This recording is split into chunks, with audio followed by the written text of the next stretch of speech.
বাবু নয়, স্যার। বাকি সব কি কোন স্যার?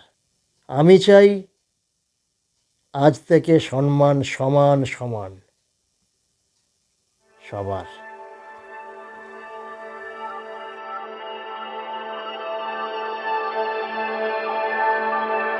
ব্যাপারটা কি বলতো, যখন ওই হিটলারের সেনাবাহিনীতেও কিছু ভালো লোক ছিল, আবার আমাদের দেশে যে ব্রিটিশরা এসেছে, মানে আমাদের দেশ আর কি এরকম জায়গায় গেছে কেন, টেকনোলজির দিক থেকে, বিজ্ঞানের রেলপথ থেকে শুরু করে স্টিম ইঞ্জিন যাবতীয় কিছু, মিশনারি যে পড়াশুনো শিক্ষা তৈরি করে দিয়ে ইংরেজিকে নিয়ে এসেছে।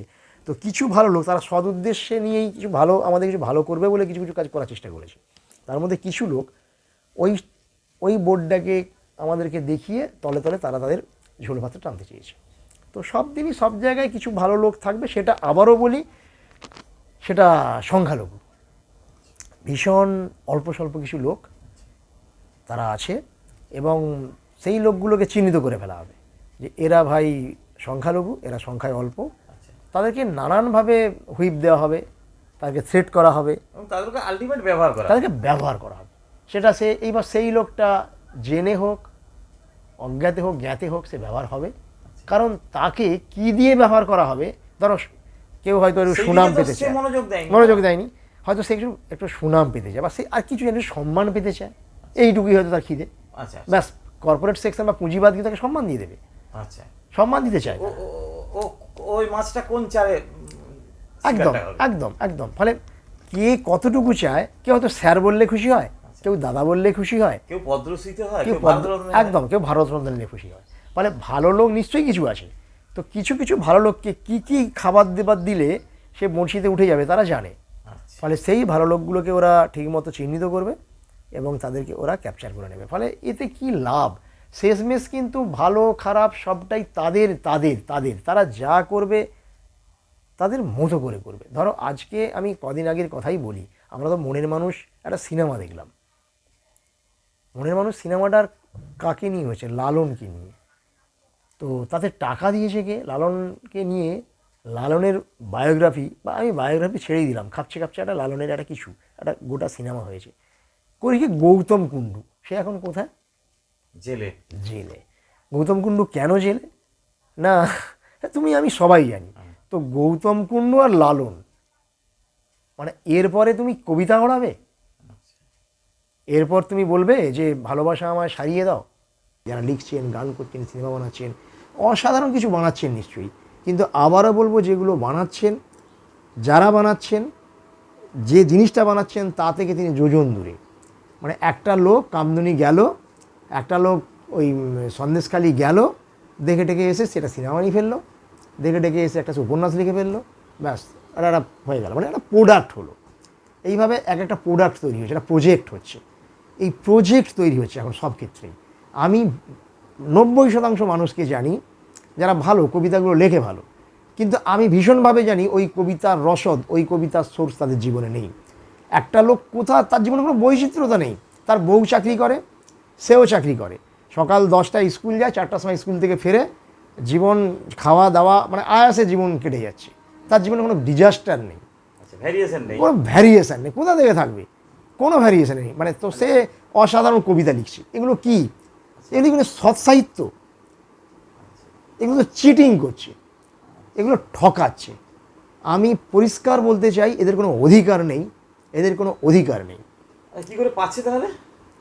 কোনো ডিজাস্টার নেই, কোনো ভ্যারিয়েশন নেই, তবু এরকম এরকম বেরিয়ে আসছে কি, কোন সোর্স থেকে?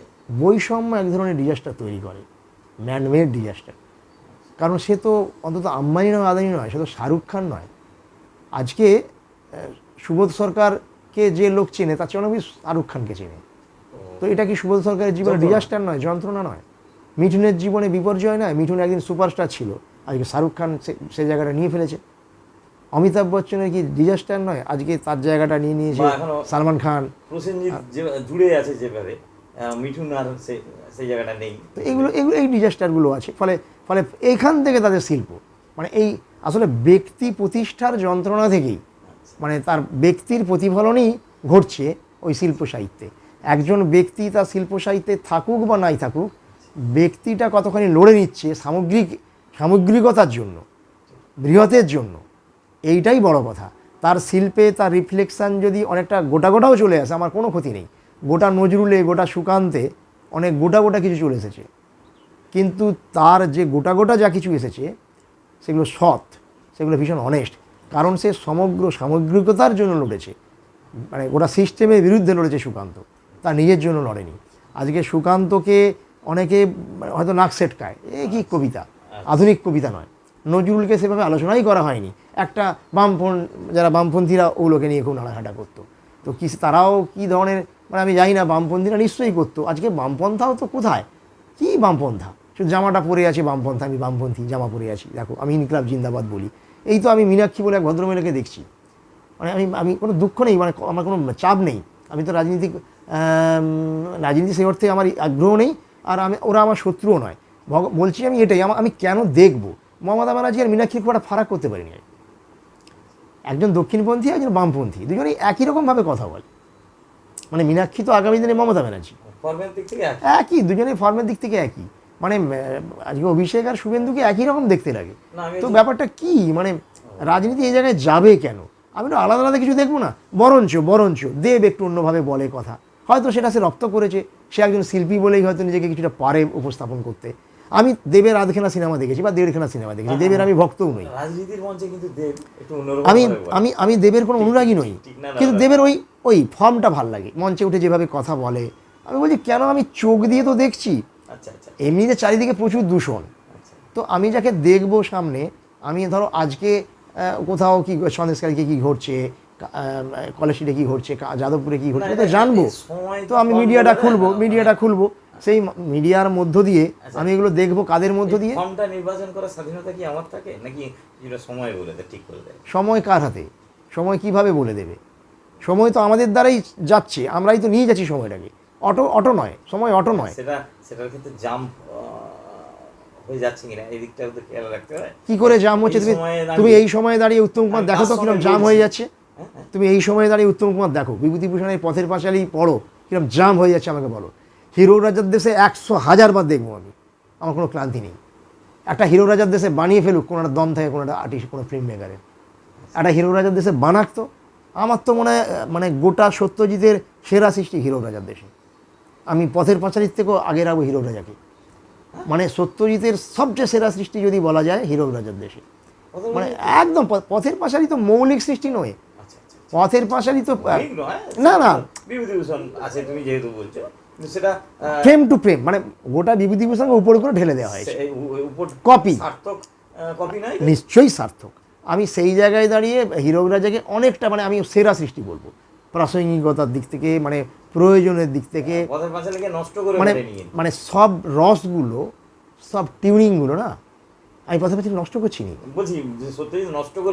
না পথের পাঁচালীকে যদি কোথাও বিশ্বের কাছে নিয়ে যায় এবং অনেক সার্বজনীনতা দেয়, সেটা সত্যজিৎই দিয়েছেন। সত্যজিৎ ছাড়া সত্যিই তো আমরা পথের পাঁচালীকে এভাবে পেতাম কি, মানে কটা লোক আমরা বই পড়ার সুযোগ পেতাম। তো এটা এ বিষয়ে তো কোনো সন্দেহ নেই, কিন্তু আমার ব্যক্তিগতভাবে মনে হয়েছে যে হিরো রাজার দেশে না সব রস, যেমন সিনেমায় শোলে একটা ক্লাসিক, সব রসগুলো আছে, বন্ধুত্ব, পিতৃত্ব, মাতৃত্ব, সোশ্যাল কমিটমেন্ট, প্রেম, মানে সব রসের সমাহার, স্যাটার, মানে আইরনি, এই সবগুলো আছে শোলের মধ্যে। তার ব্যাকগ্রাউন্ড মিউজিক, তার সব কিছু, তার মানে কী বলবো, বীর রস, অ্যাকশন যেগুলোকে বলি, এগুলো সবই আছে। তো আমার এতেও হিরো রাজার দেশে আমার মনে অনেকগুলো রসের সমাহার, এবং হিরো রাজার দেশে মানে আমরা যে ব্যবস্থার মধ্যে আছি, আমরা তো একটা মানে কি বলবো, শ্রেণী বিভাজিত সমাজে আছি, এখানে শ্রেণীহীন সমাজ তো নয়। তো যেহেতু আমরা যতদিন এই মানে শ্রেণী থাকবে, শ্রেণীহীন সমাজে যেতে পারছি নি, ততদিন হিরো রাজার দেশে প্রাসঙ্গিক এবং থাকবে। হিরো রাজার দেশে একটা ক্লাসিক সৃষ্টি, মানে আমরা যতই আজকে বামপন্থী বলে চিৎকার করি এবং যতই লড়াই করি যে আমরা এরকম করতে চাই ওই বক্তব্য দিয়ে, একটা হিরো রাজা তার অনেক এগিয়ে দিয়েছে, একটা হিরো রাজার দেশ অনেক এগিয়ে দিয়েছে। তার কনক্লুশন নিয়ে বক্তব্য থাকতে পারে, অনেক কথা থাকতে পারে, যে রাজা কি তার নিজের সলিউশন তো এমনি বলে দেবে, আমি জানি বলে দেবো কি করে, একদম তাই, একদম তাই, সেটা তার সীমাবদ্ধতা, সেটা কিন্তু সে স্রষ্টা হিসাবে শিল্পী হিসেবে যেটা তিনি এঁকেছেন সেখানে তিনি সৎ, তিনি চান, তিনি চেয়েছেন, এ বিষয়ে কোনো ফাঁকি নেই, কোনো ভাঁওতাবাজি নেই এবং অসাধারণ উপস্থাপনা। মানে হিরো রাজার দেশে যতবার দেখবে যতভাবে দেখবে, মানে ওটা আমার মনে হয় বাচ্চাদের নয়। আমাকে ছোটোবেলা মা দেখিয়েছিল হিরো রাজার দেশে, দেখ মা নিয়ে চলে গেছে হিরো রাজার দেশে, সম্ভবত ওই মিনার বিজলি ছবি ঘরে কোনো একটা হলে নিয়ে গেছে ছোটোবেলায় কলকাতায়। তো সেটা আমি তখন কিছু বুঝেছি বলে মনে হয়নি, অনেক পরে যখন কলেজে পড়ি একটা অন্যরকম মনে হয়েছে, তারপর অনেক রকম মনে হয়েছে, এখন আবার অন্যভাবে দেখি। এখন মানে হিরো রাজার দেশে বেশ ভালো লাগে, মানে বারে বারে ভালো লাগবে, অন্যরকম লাগবে এবং উপভোগ্যও বেশ, শুধু কন্টেন্টের দিক থেকেও নয়, একটা উপভোগ্য, বেশ চার্মিং, ফর্মটাও দারুণ। দারুণ ফর্ম, কি চার্মিং। এবং অভিনেতা মানে আমি যে অভিনয়ও যদি কাউকে শিখতে হয় দেখতে হয়, অভিনয় মানে সবাইকে দেখুক, হিরো রাজা দেশে অভিনয় করতে চায় সে দেখুক, যে মানে লিরিক এই ব্যাপারটাতে আছে সে দেখুক, স্টার্ট টু এন্ড যে মিউজিক পার্টে আছে সে দেখুক, যে ডিরেকশন শিখতে চায় সে দেখুক, গোটাটা একটা টোনে, যে অভিনয় তার অভিনয় শিখবে সেও ওখানে দেখুক অভিনেতাদের, মানে সব লেসনটা ওখানে আছে সব। মানে যারা যারা যা শিখতে চান, যিনি সমাজবিজ্ঞান জানতে চান, যিনি রাজনীতি জানতে চান, মানে যা যা জানতে চান তারা ওই ওই ওই শিল্প ওই শিল্পটার কাছে যাক, হিরো রাজার দেশে যাক, সবটা জানা যায়, মানে সবটা দেখা যায়, সবটাকে উপভোগ করা যায়। একটা এমন একটা শিল্প মানে হিরো রাজার দেশে, মানে একটা গ্রেট একটা সৃষ্টি, একটা মাস্টারপিস, একটা মাস্টারপিস হিরো রাজার শিল্প দেশে। হিসেবে সার্থক। খুব, এবং খুব। তুমি বলছো খুব। যারা রাজনীতি করছে তারাও ফর্ম নির্বাচনের ক্ষেত্রে এইটাকে দৃষ্টান্ত রাখতে পারে। একদম তাই, একদম তাই, একদম তাই। আমি শুধু মানুষের কাছে যাওয়ার জন্য। একদমই তাই, তাই তো? আমি শুধু এটাই বলবো যে কেন কেন এমনটা হবে, যে এটা তো মানে বলে গেছেন বড় মানুষের, তুমি অধম হইল আমি উত্তম না হইব কেন, তো এইটা তো আছেই। আমি বলছি ও ওরকম জোরে কথা বলছে, ওইভাবে আঙুল দেখিয়ে চিৎকার করে এইভাবে এইভাবে কথা বলছে, মানে আমাকেও বলতে হবে, মানে কী রে ভাই, আমি ঝগড়া করার কি ওটা জায়গা? আমি তো আমার কাছে একটা পায়োনিয়ার চাইবো, আমি তো আমার কাছে একটা রোল মডেল চাইবো। তো আগামী দিনে যারা রাজনীতিতে আসবে তারা কি ওই ধরনের রোল মডেলগুলো চাইবে, ওই যারা আজকে নেতৃত্ব দিচ্ছেন রাজনীতির ক্ষেত্রে? এই জন্য রাজনীতির প্রতি এক ধরনের উন্নাসিকতা কিছু লোকের তৈরি হয়েছে এবং সেটা ঠিক নয়। রাজনীতি তো করতেই হবে, রাজনীতি বুঝতে হবে। তো সেটা ওই মডেলগুলোকে এবং মিডিল ক্লাসের একটা অংশ তারা পালিয়ে যাবে, তারা চাকরি করবে, মাস্টারি করবে, ডাক্তারি করবে, রাজনীতি নবো বাবা, রাজনীতি করবো না, তেল দেবো, ওই সমস্ত পলিটিশিয়ানদের তেল দেবো আমার ছেলেটার চাকরির জন্য, আমার মেয়েটার হিললে হয়ে যাবে, তার জন্য ওই ধরনের লোকগুলোর কাছে টিন তেল নিয়ে চলে যাবো, কিন্তু রাজনীতি করা যাবে না। ওগুলো কি বিশ্রী ব্যাপার। কেন বিশ্রী বলছে? কেন ওই রোল মডেলগুলোকে দেখছে, তাহলে এই রোল মডেলগুলোকে আমরা বাঁচিয়ে রাখবো, ওই রোল মডেলগুলোকে আমরা মানে কি বলবো রাখবো যত্ন করে, তারপর ওগুলো হতে চাইবো না। এই যে স্ববিরোধিতা, এই যে একটা আত্মঘাতী একটা মানে কি বলবো পালিয়ে যাওয়া, এটা মিডিল ক্লাসের একদম মানে নিম্নগামিতা। মানে আমি বলবো এই মুহূর্তে যেটা হবার ছিল, শিল্প সাহিত্য সমস্ত দিক থেকে একটা মানে অসাধারণ কিছু জায়গায় পৌঁছানোর কথা ছিল, কিন্তু সেটা হয়নি। না, এখন তো বরং রাজনীতিতে নেমে পড়েছে, হিড়িক লেগেছে, রাজনীতির অবনমন ঘটছে, নিচুর দিকে আসছে বলে এত হিড়িক নেমেছে, এবং সাহিত্য সৃষ্টি শিল্পকর্ম সমস্ত দিক থেকেই আমার মনে হয় নিচুর দিকে যাচ্ছে। মানে শিল্পকর্ম খুব উঁচুতে যাওয়ার কথা ছিল, কিন্তু যাবে না এই কারণেই, কারণ এখানে প্রাতিষ্ঠানিকতা আমাদের পেয়ে বসেছে। আমাকে যেন তেন প্রকারেণও আমাকে একটা কোথাও যেতে হবে, কেউকেটা হতে হবে, এই যে ডিমান্ড, এই যে চাহিদা, মানে আমার মধ্যে এইটাকে ঢুকিয়ে দেওয়া হয়েছে।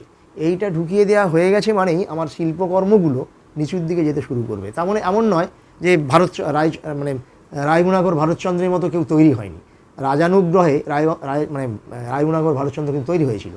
ফলে আমাকে কেউ পেট্রোনাইজ করছে মানে আমার শিল্পকর্ম নষ্ট হয়ে যাবে আমি এমনটা বলছি নি। কিন্তু আবার তানসেন তো ভয় পেয়েছিল, আকবর যখন ডেকে পাঠিয়েছিল তানসেন কিন্তু ভয় পেয়েছিল। তো আনা আখমাতোভা সে রাশিয়াতে এসে পারল নি, শেষ পর্যন্ত বসিজিমটা মেনে নিতে পারেনি। তো এরকম অনেক মানুষ আমাদের বাংলা সাহিত্যের কোনো সিরিজ আছে, মানে তোমার সাথে ঘন্টার পর ঘন্টা কথা বলা যায়। বাংলা সাহিত্য বহু জ্ঞানী গুণী শিল্পী সাহিত্যিক সঙ্গীতকার তারা এই বসিজিম নিতে পারেনি বলে বেরিয়ে চলে গেছে তথাকথিত বামপন্থা থেকে। অথচ সারা পৃথিবীকে পথ দেখিয়েছে বামপন্থা। মানে একজন সত্যিকারের শিল্পী এই বামপন্থী না হয়তো সে পারবে না, কারণ মানুষের সর্বহারার কথা বলে, মানে সংকট মুক্তির কথা বলে বামপন্থা। তো একজন শিল্পী তো স্বাভাবিক কারণেই সে এমন একটা সমাজ ব্যবস্থা চাইবে যেখানে তার মাথার উপর কেউ বস থাকবে না, ছড়ি ঘোরাবে না, এটাই তো একজন শিল্পী চাইবে। ফলে স্বাভাবিক কারণেই বামপন্থা যদি সেই রকম একটা কিছু এজেন্ডা নিয়ে আসে শিল্পীরা আকৃষ্ট হবে। তো সারা পৃথিবীর সৃষ্টিশীল মানুষ কিন্তু আকৃষ্ট হয়েছিল। তো কেন আস্তে আস্তে সেই মানুষগুলো সরে গেল? এটা নিয়ে যতই আমরা বিজ্ঞপিত করি, যতই অন্যভাবে রাখা করি, এটা সত্যি গেছে। সলিল চৌধুরী গেছে, যে আমাদের বাংলায় শুরু করে কাকে তুমি বলবো, বুদ্ধদেব বসু থেকে শুরু করে মানে কাকে নাম বলবো, সবাই সবাই মানে সবাই সরে সরে গেছে। হ্যাঁ, তো সরে সরে চলে গেছে তারা, যারা তথাকথিতভাবে রাজনীতির পার্টি মেম্বার ছিল, এরকম বহু মানুষ তারা সরে গেছে। আমি বলছি আসলে না, একজন ক্রিয়েটিভ মানুষ সে সব মেনে নিতে পারে। ওই যে আগের দিন বলছিলাম না স্যার, কাউকে স্যার বলবে একজন ক্রিয়েটিভ মানুষ, এটা আমার মনে হয় তখনই সে তেল দিচ্ছে, তখন তার ক্রিয়েশন থাকে না।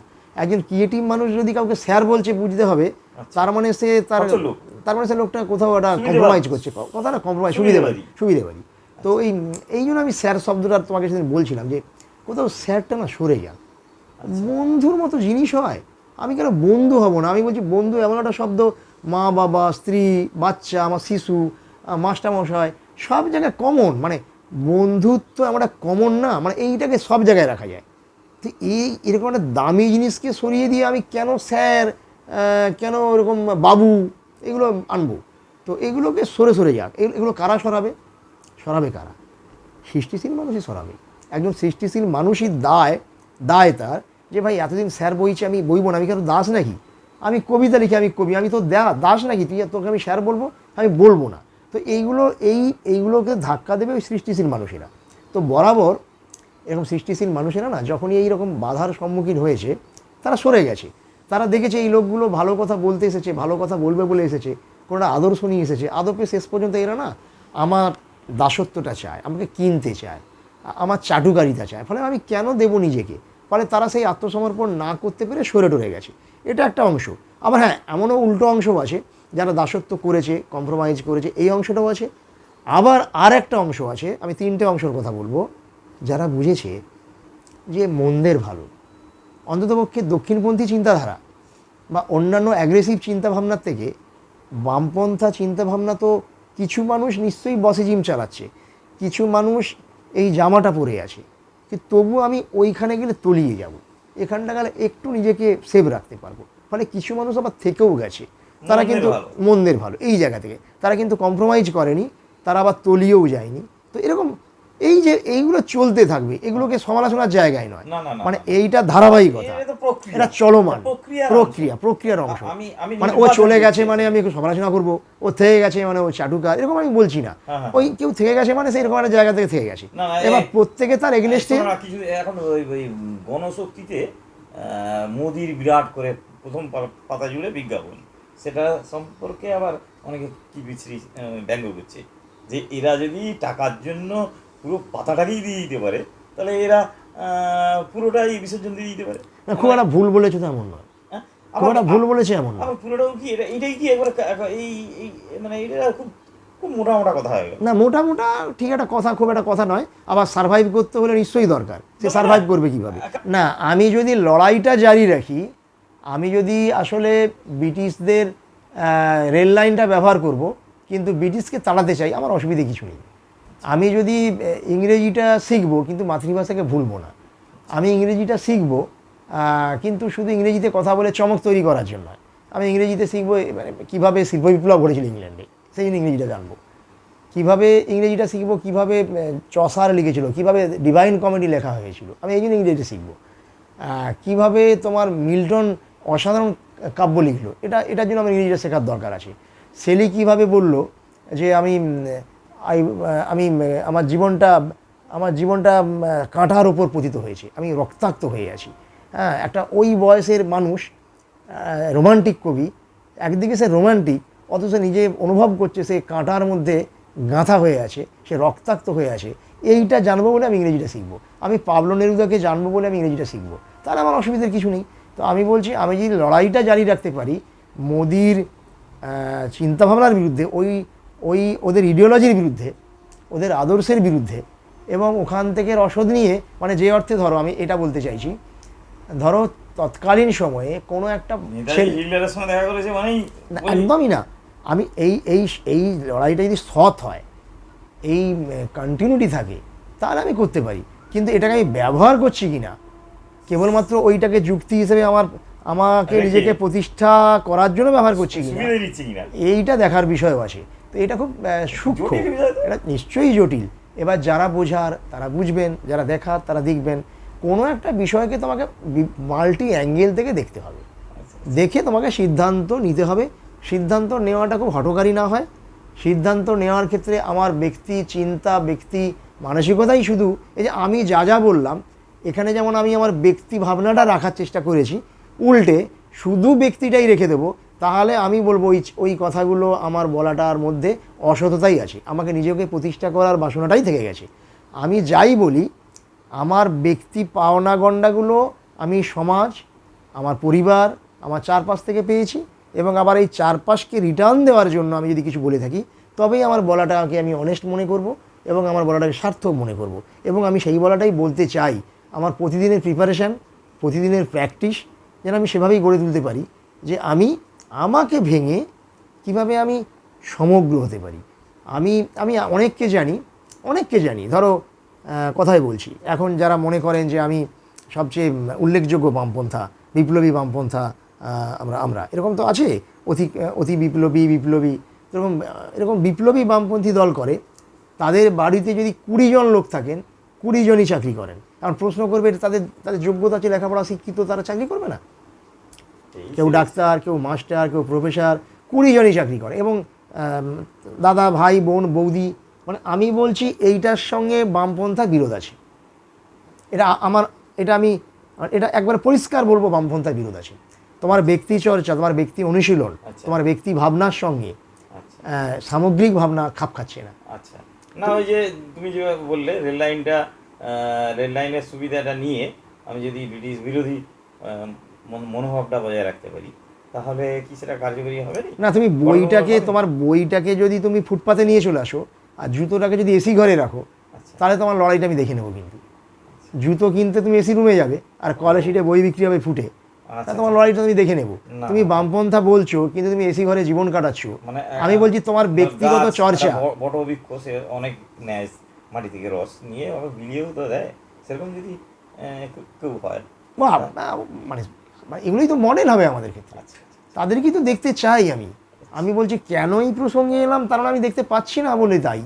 মানে তারা 20 জন কেন, সবাই চাকরি করুক, মানে একটা ফ্যামিলিতে 100 জন চাকরি করুক, সে চাকরিটা করছে আসলে ওই মায়ের জন্য, যেই মা তার সন্তানের অসুখ হলে সেই সুপার স্পেশালিস্ট পিজিতে গিয়ে সারাদিন লাইন দিয়ে বসে থেকে ওষুধ পাবে না, ডাক্তার দেখবে ওষুধ কেনবার পয়সা থাকবে না, রোদে তাপে ফিরে এসে আবার এসে শুধু জল খাইয়ে, ওষুধের বদলে জল খাইয়ে বা তাবিজ বেঁধে রেখে দেবে। সেই মায়ের জন্য যদি সে চাকরিটা করে, ওয়েল অ্যান্ড গুড, তারাই তো আমার রোল মডেল, তাদেরকেই তো দেখতে চাই। সেই বামপন্থাকে ফিরিয়ে আনতে চাই আমি, তারাই আসুক। সে বামপন্থা কি দক্ষিণপন্থা আমার জানার দরকার নেই, পরে আমি আমার আদর্শগত দিক থেকে বামপন্থাকে প্রতিষ্ঠা করার সুযোগ পাবো। এক জায়গায় যদি অনেকগুলো যোগ্য লোক জন্মে যায় বা ভিড় করে, আমার কাছে যোগ্যতাটা একাডেমিক প্যারামিটার দিয়ে আমি যোগ্যতাটাকে পুরোপুরি নস্যাৎ করতে চাই। আমার কাছে এটা যোগ্যতার মাপকাঠিই নয়, আদপে ওটা যোগ্যতার কোনো মাপকাঠিই নয়। আমি অন্তত ওইভাবে মানুষের যোগ্য অযোগ্য এইভাবে মাপিনি। আমি একজন প্রচণ্ড শিক্ষিত, অনেকগুলো তার সার্টিফিকেট আছে, তাকে স্যার বলতে আমার জিভ উল্টে যায়, আমার কষ্ট হয়। তাহলে তুমি প্যারামিটারটা কি, তুমি ভাববে কি এই তো প্রাইমারিতে কি ভাগ করতে পারেনি? আমার কাছে যোগ্যতা ভাগ হতে পারা। আচ্ছা, আমার কাছে যোগ্যতা আমি কতটা ভাগ করতে পারলাম নিজেকে। আমার ভাতের থালাটা আমি তোমার দিকেও কতবার বাড়িয়ে দিয়েছি তো একটু। না সেটা সারাদিন শুধু আমি আমার জন্য লড়াই করে নেব, এবং এই পরিস্থিতিতে এই লড়াইটাই হবে আমি জানি। এই সিস্টেমে মানুষ ব্যক্তিকেন্দ্রিকই হবে। তাহলে আমি ব্যক্তিবাদের বিরুদ্ধে যদি সারাদিনের 24 ঘন্টা 4 ঘন্টাও না লড়ি, তাহলে আমি সেই ব্যক্তির বিরুদ্ধে, সেই ব্যক্তির যত যোগ্যই তাই থাক, যত বড় ইউনিভার্সিটিতে পড়ে থাকুক, সে আমার কাছে অযোগ্য অশিক্ষিত, শুধু অযোগ্য না অশিক্ষিত, আমার কোনো ইন্টারেস্ট নেই। আমার সমস্ত রকম দূষণের একটা অন্যতম দূষণ ওটা থেকে আমি নিজেকে গুটিয়ে ঘরের মধ্যে একা কাটাবো। এই নিঃসঙ্গতাকে আমি চান করব, আমি একা থাকতে ভালোবাসবো, ভালো লাগবে আমার। তোমার হাতটাকে ফুলে টেবিলে রেখে আমার সার্জারি করে জুড়িয়ে দিতে পারে যদি সেই লোকটা, তুমি তাকে কীভাবে রিজেক্ট করবে? আমার এরকম হার্টের দরকার নেই। আমি 1 ঘন্টা বাঁচবো, আমি জাস্ট 1 ঘন্টা বাঁচবো। ওই 1 ঘন্টাও আমার মা, তোমাকে বলি এটা আমি কি বলবো, এটা না এইভাবে বলে লাভ নেই, কেনই বা বলবো, খুব মোটা বলা এটা একটা ব্যক্তিগত এত কথা। এটা আসলে ব্যাপারটা এই সোশ্যাল মিডিয়াতে আমি কি কখনো জানি এই কথাগুলো আমাকে তোমাকে বলতে হবে? আমি বলতেও চাইনি, হয়তো আমি লিখি 2-1 কথা, তো এখন তো লিখতেও পারি, এখন তো লিখতেও ইচ্ছে করেনি, এখন আর লিখতেও ইচ্ছে করেনি, কারণ আমার মনে হয় আমি যা লিখেছি সবই বলা হয়ে গেছে, আর কি নতুন কিছু বলবো? আমি একই কথা বলবো, ভাই ভাগ হতে চাই, ওই কথাটা কবার বলবো? অত অত কবিতা লিখে ওরা বলছে এত সৃষ্টি হচ্ছে, আচ্ছা। এত মানে সৃষ্টি তো শেষ নেই, না। তো আমি আবার ভিড় বাড়াতে যাবো কেন? ঠিক তাই। ফলে আমি ভিড় বাড়াতে চাইনি, একই কথা বারবার রিপিট রিপিট রিপিট। কন্টিনিউয়াসলি এসে যায়। তো হ্যাঁ, আমার মা না মানে যখন একবারে মানে সে বলছে মানে লড়ছে, যখন লড়াইটা করছে এবং হার্টের অসুখে ওই এসএসকেএমে আছে, প্রফেসররা দেখছে, বড় বড় ডাক্তাররা, সে জানে যে এত বড় বড় ডাক্তাররা এরা আমাকে ভালো করতে পারে, তবু সে বলছে আমাকে বাড়িতে নিয়ে চল, আমাকে বাড়িতে নিয়ে চল। কেন কেন বলছে এই কথাটা? মানে ওই অত বড় যোগ্যতা সম্পন্ন ডাক্তারগুলো আছে, অত জানা ডাক্তারগুলো আছে, সত্যি সত্যি ওই ডাক্তারগুলো আমার মায়ের বুক কেটে হাড়টা পাল্টে সার্জারি করে দিন, আমার মা আরও কটা দিন বেঁচে যেত। এটা মা তো এটা জানতো। আমি হয়তো সেই পরিস্থিতিটা তৈরি করে উঠতে পারিনি, সার্জারিটাও হয়নি, আমার মাকে আমিই খুন করলাম, আমার মাকে তো আমি মেরে ফেললাম। মানে আমি সেই ছেলে যে আমার মাকে বাঁচাতে পারিনি, তাহলে আমি কি আমার 4-5টা সম্পর্কে কথা বলার কোনো অধিকার অর্জন করি? নিশ্চয়ই করিনি। তো কিন্তু ওই যে আছি ফলে এটা আমার আমি রেগে আছি না, সত্যি সত্যি মরে আছি, মাঝে মাঝে ভাবতে অবাক লাগে। তো এখন তো সবাই রেগে আছে, আর রাগের প্রকাশ দেখছি, ফলে আর আমার রাগতেও ইচ্ছে করেনি। মানে মারামারি করার তো ক্ষমতা যোগ্যতা নেই। তো আমার মা এই কথাটা যখন বলেছিল, আমি বুঝেছিলাম যে আসলে বাঁচা কত রকমের হয়। হার্ট অপারেশন করে হার্টের কিছু ভাল্ব পাল্টে দিয়ে সেটাও একটা বাঁচা হয়। আমার মা সেই বাঁচাটা বাঁচতে চায়নি। আমার মা ওই বাকি 1টা ঘন্টা তার গ্রামের দেশের বাড়িতে, আমাদের সেই একবারে গ্রামে যেখানে আমার মা থাকতো একা, একটা নির্জন বাস্তু, আর চারিদিকে শুধু পেয়ারা গাছ, পাকপাখালি সাপ, জঙ্গল ঘেরা একটা পুকুর ডোবা, মাছ গাছ, ওইখানটাতে আমার মা থাকতো। ওইখানে যেতে চেয়েছিল, ওইখানে গিয়ে হয়তো যেদিন নিয়ে যাব বাড়িতে সেদিনই মারা যাবে বা সেখানেই মারা যেত। তো আমি আমার মায়ের ওই মৃত্যুটা দিতে পারিনি। আমি আমার মাকে ওই এসএসকেএমের ওই কসাইখানাতেই মরতে বাধ্য করেছি। মানে আমি এই অর্থে কসাইখানা বলবো যে তার মানে কি ওখানে মানুষ বাঁচছেনি, লক্ষ লক্ষ কোটি কোটি মানুষ তো ওখানে যাচ্ছে, কিন্তু আমি কেন ওটাকে কসাইখানা বলছি? আজও আদপে 90% মানুষের বুক কাঁপে ওই হাসপাতালগুলোতে যেতে, সে বাধ্য হয়, কারণ বায়োলজিক্যালি তো সে আছে, তাকে তো বাঁচতে হবে শরীর নিয়ে, তাই সে ওখানটায় যায়, কিন্তু বুক কাঁপে, ডাক্তারের কাছে যেতে বুক কাঁপে। আমি ডাক্তারের কাছে যাচ্ছি মানে আমার বাবার কাছে যাচ্ছি, আমার মায়ের কাছে যাচ্ছি, এরকম কেন মনে হবে না? আমি আমার ডাক্তারের কাছে যাচ্ছি যে আমাকে ওষুধটা খাইয়ে দেবে, তারপর সাবু খাওয়াবে, তো ওষুধটা খাওয়াবে, ঝুপ করে এক দাগ ওষুধ দিয়ে দেবে আমার মা, আমার শরীরের জ্বরটা ভালো হয়ে যাবে। এইটা নিয়ে তো আমি এসএসকেএমে যাব না। একটা আত্মগ্লানি, একটা অসম্মান, একটা একটা একটা অসম্মান, চূড়ান্ত অসম্মান নিয়ে আমাকে যেতে হবে ওই ডাক্তারদের কাছে, ওই এসএসকেএমে বলো, সমস্ত জায়গায়, শুধু এসএসকেএমে কেন, মানে এই ব্যবস্থায় যখনই আমি কোনো চিকিৎসা নিতে যাব, আমি আসলে আমার সমস্ত কিছুকে, আমার সমস্ত কিছু দুমড়ে মুচড়ে, আমি যে মানুষ এই অনুভূতিটাকে ফেলে আমাকে ওই শুধু শরীরটা আছে বাবু, আমাকে একটু ভিক্ষে দাও, আমার একটা ভিক্ষাবৃত্তি করতে যেতে হবে, ট্যাঁকে কিছু পয়সা খরচ করে আমাকে একটা ভিক্ষাবৃত্তি করতে যেতে হবে ওই ডাক্তারগুলোর কাছে। তাহলে এই ডাক্তারগুলো বেড়ে বেড়ে সমাজে বেড়ে আমাদেরকে 80 থেকে 100 থেকে 120 বাঁচিয়ে রেখে আমাদেরকে মৃত্যু মুখে ঠেলে দিচ্ছে। এরকম বাঁচার দরকার নেই, আমরা মরে যাই যাচ্ছে, এরকম বাঁচায় ধিক, এরকম বাঁচাকে আমি ঘৃণা করি। আমি বলবো তার চেয়ে জন্মেই মরে যাওয়া ভালো, তার চেয়ে জন্মেই মরে যাওয়া অনেক পুণ্যের। আমি ওরকম বাঁচা অন্তত চাইনি, এবং আমি বিশ্বাস করি আমি এখন আদপে বেঁচে নেই, আমি মরে আছি। আমি তো আত্মহত্যাটা করতে পারিনি, এই জন্য বেঁচে আছি, এটা যদি বিশ্বাস করো তাহলে বেঁচে আছি। কিন্তু আমি মানে সোচ্চারে এবং স্বতঃসারিতভাবে তোমাকে বলছি আমি মৃত। আই এম লেট সমীর বিশাল। তবুও বলবো যে আমার ফেলে আসা শৈশব, ফেলে আসা কৈশোর, ফেলে আসা যা কিছু স্মৃতি, যা কিছু মূল্যবোধ, যা কিছু সম্পর্ক, বন্ডিং, এগুলো তো অটোভাবে চলে আসবে না। ফলে যারা সেই একজন পাতি কমিউনিস্ট হোক বা একজন পণ্ডিত কমিউনিস্ট, যারা লড়ছে, যারা স্বপ্ন দেখে, তারা আমার থেকে অনেক প্রাণবন্ত, তারা তাদের সেই লড়াইটাকে, তাদের বিশ্বাসটাকে আমি সম্মান দেওয়ার চেষ্টা করব যে একদিন হয়তো সূর্য উঠবে, একদিন হয়তো আবার ওই ওদের ভাষায় সমাজতন্ত্র আসবে, সাম্য আসবে, মানুষ তার হারানো সম্মান, অধিকার ফিরে পাবে। সেদিন হয়তো আমি আমার ফেলে আসা যা কিছু ফিরে পাবো, মানে ফলে আজকের যা কিছু প্রগতি, আজকের যা কিছু এগোনো, তা আমার জন্য নয়। আমি তা থেকে অনেক অনেক দূরে কোনো একটা নির্বাসিত দ্বীপে আছি।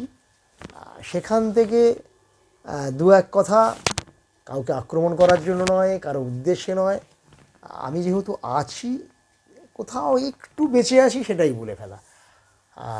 আপনাদের যারা আপনারা লড়ছেন এগুলোর জন্য, আপনারা যারা বিশ্বাস করছেন যে একদিন আবার আমি আমার সব ফেলে আসা সম্পর্ক, ফেলে আসা বন্ধুত্ব, ফেলে আসা কাদামাটি সব ফিরে পাবো, আমার জন্য যারা লড়াই করছেন তাদেরকে গ্রেট স্যালুট।